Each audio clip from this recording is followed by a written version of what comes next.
Finally, it has become known who the real puppet of the State Department is. Russia, like a circus bear in a skirt, dances in front of the Americans hoping for favor.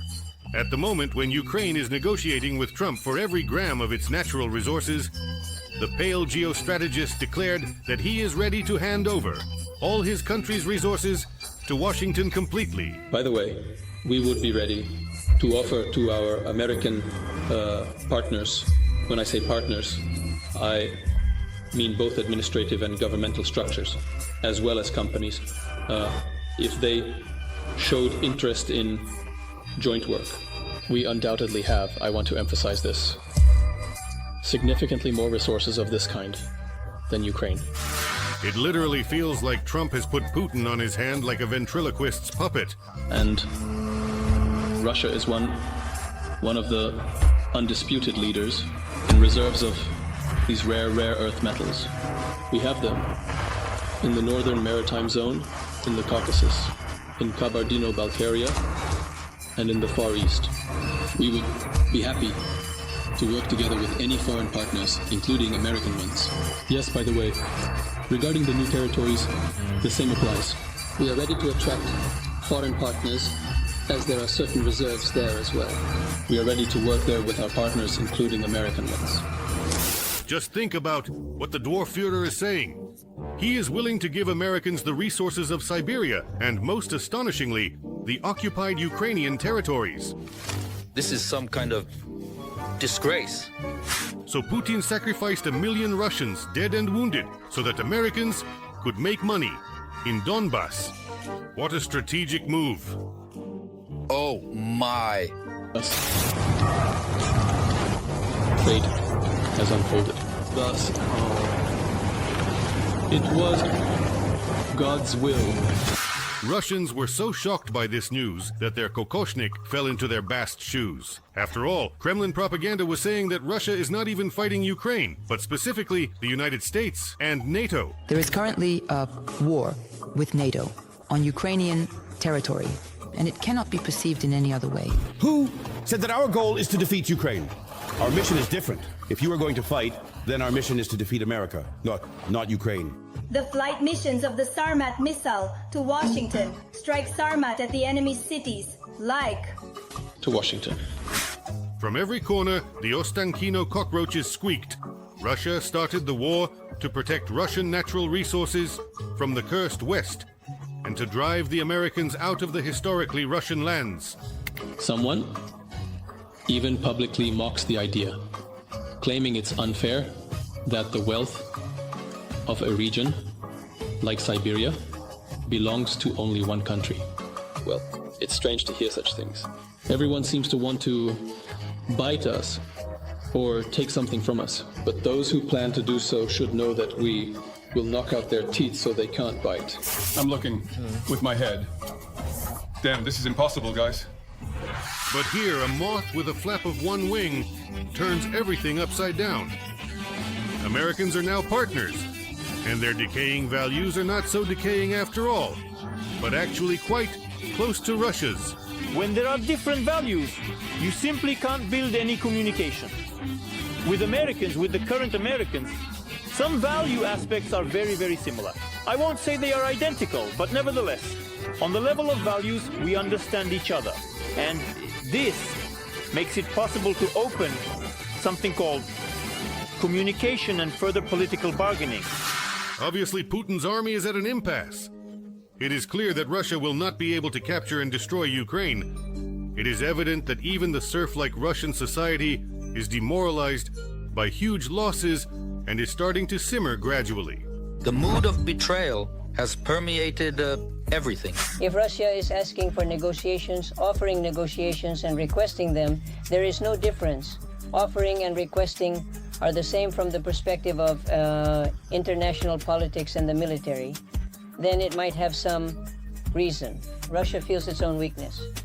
Through its actions, Russia proves that it is unable to break through the Ukrainian defense and defeat Ukraine. Russia could not defeat little Ukraine. In such a situation, Putin is forced to shamefully beg Washington for at least a minimally favorable peace. so that America allows something to be presented as a victory.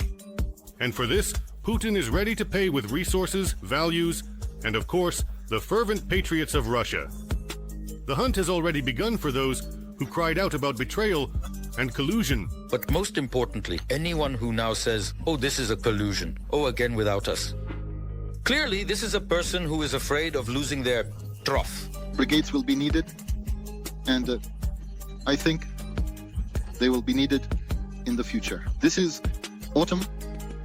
Accordingly, together with our allies, we will work under the leadership of Vladimir Putin, the Supreme Commander. And the main task is to re-educate the ultra-patriots. The Russian world began to crumble from within. The Z-telegram exploded with indignation and despair. Putin's actions are being called a disgrace and a capitulation. It began to dawn on the imperialists and vatniks that this entire slaughter was just so Putin's oligarchs could sell light Russian resources to the West more profitably. And all this denazification, demilitarization, and protection of Donbass is for the poor and the foolish. The Z-patriots are outraged. What changed so suddenly that now peace, friendship, and chewing gum are on the agenda? For example, the quasi-military channel 2 Majors, which has over 1 million subscribers on Telegram, reports, and I quote, "We somewhat missed the moment when the malicious intent of the damned to steal Russia's natural resources once again became the prospect of mutually beneficial cooperation with American partners." End of quote. Propaganda suddenly forgot that America is the enemy with whom there is a holy war for which the vast country was being rallied around the clock. It forgot about what it had been shouting for 3 years about taking Kyiv, Lviv, and Odessa. How should Russia continue to defend its interests? Is it necessary for all of Ukraine to be ours? Well, there's such an opinion, and periodically the question. There is an opinion, but there are no options. Now those who demand the capture of Ukraine and the expansion of the Russian world are vile idiots and traitors. Propaganda even made an entire promotional video mocking the turbo patriots.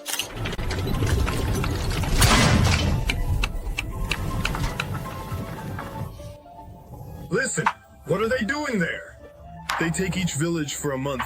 It's still unknown how long all this will last. They should have resolved everything long ago. Long ago. Where is Odessa? Where is Kyiv? Ah, it's all talk and nonsense. Well, eat, kitty, please eat. It's standing still. They should have indeed hit with a nuke long ago, and that's it.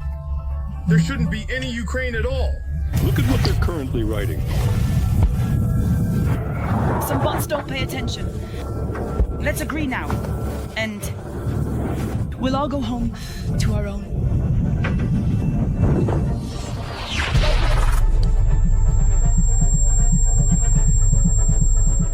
This video impressed the Vatniks so much that they refused to believe their eyes and called this creation a Ukrainian psyop. They said, "It can't be that the Kremlin openly mocks those who support the Russian army we need and shows how a Ukrainian FPV takes out Russian soldiers." It's clear that fans of the Russian world and other Z-fascists didn't like the video. Here's what a certain Romanov wrote. There's an internal warming up to a deal. The video is persistently being sent by the CSPO to the suggestions of most admins. Capto, what's next? What's glorification of those evacuated from Azovstal? What's will Zelensky become acceptable? I even have a guess who filmed this. Is Solovyov missing his villa on Lake Como? To the horror of the Z supporters, the video was produced and distributed by Kremlin propaganda. The same propaganda that not long ago urged those very kitchen patriots to unconditionally support the special military operation. Well, it's clear that the most naive characters still can't believe that such pathetic videos are approved in the Kremlin. That's why they saw it as another trace of the CSPO. It turned out that the video features Russian actors who previously appeared in series like Sled, Policemen from Rubliovka, and similar shows. The entire Kremlin propaganda circus began in unison to justify the elaborate scheme of the pale old man.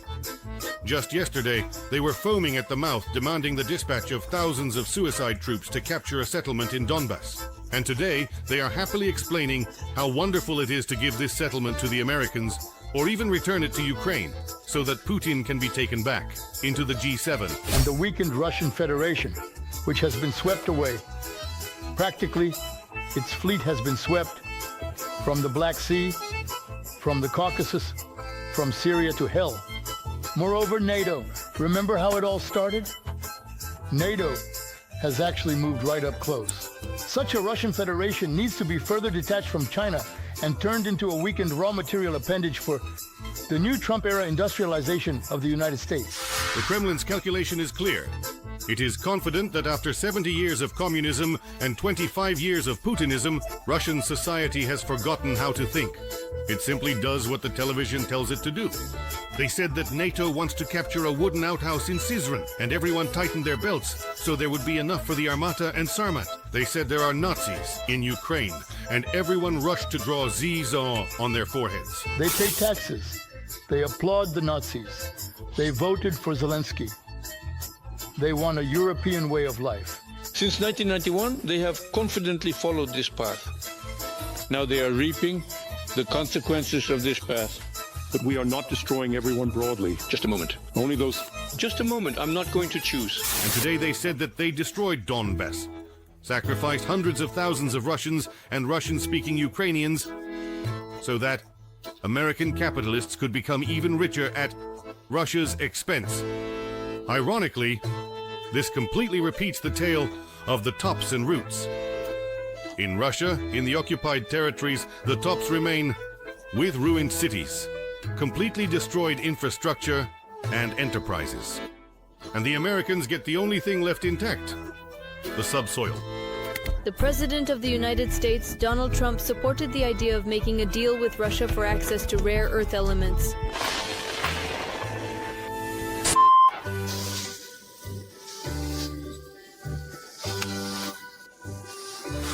But Putin did not take into account that the war traumatized and shocked Russian society so much that it triggered some mental activity. Unfortunately, the media does not convey the truth, the reality, to the people of Russia. Today, Skabiva was mentioned, and Solovyov, yes, he sings his Nightingale songs every day. I would definitely have him appear on the front line and immediately put him in a gown. Wait, who? Solovyeva? Ah, Solovyov? Even yesterday's silent serfs, after 3 years of grinding conflict, are starting to ask uncomfortable questions. Why are they ready to give away the natural resources of the Krasnoyarsk region to the Americans, while forcing Russian soldiers to buy donkeys for the front with their own money? I want to share a cry from the heart and introduce you to Yuli. We acquired this little donkey in a cry of despair, when there is absolutely no equipment at all, and we need to make deliveries. We have a long supply route. The guys walked 20 kilometers. Physically, it's impossible, and there were no other options left. 40,000 rubles, and a donkey in the studio. For 10 years, Russian orcs have been laid in stacks in Ukrainian soil because Ukraine is supposedly completely subjugated to the West and needs to be liberated. But in reality, it's the opposite. Ukraine rejects the demands of the USA, creates new alliances independently of NATO, and is a driving force in European politics. And Russia, at the first call of the American president, stumbles over itself to negotiate and showers the predatory, decaying West with compliments. With the current president of the USA, I have always had very businesslike, exclusively businesslike, yet at the same time pragmatic relations, and I would say trusting. Overall, a fanatic, a dishonest person. I would like to remind you that this video is created for entertainment purposes and contains elements of satire and irony. All facts and events are presented in a hyperbolized or exaggerated form to convey a comedic or dramatic effect. Our goal is not to mislead, but to highlight humor. Please take it with a smile.